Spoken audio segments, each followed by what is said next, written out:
Hey everyone, and welcome back to another video. And in this video, I'm going to show you how to fix Apple TV remote not controlling your TV volume. So this video is going to be particularly useful for individuals who are trying to control the TV volume with their Apple TV remote.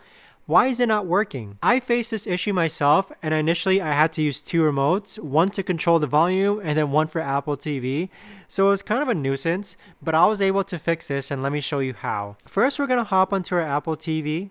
And then we're going to navigate to where it says settings, and then we're going to click on settings, and then from here you're going to scroll down to where it says remotes and devices, so click on that. Next, you're going to scroll down to where it says home theater control, and you want to make sure that control TVs and receivers is set to on. So what this does, it allows your Apple TV remote to be used to control your TV. Next, click on volume control and then set it to auto. Okay, so that's what I have my volume control setting to, and now it allows me to turn on and off the volume. Now there is another thing, guys, in which on-screen volume display, you want to make sure that this is set to show, because if it's set to off, you won't get an indicator of whether or not the TV volume is being controlled.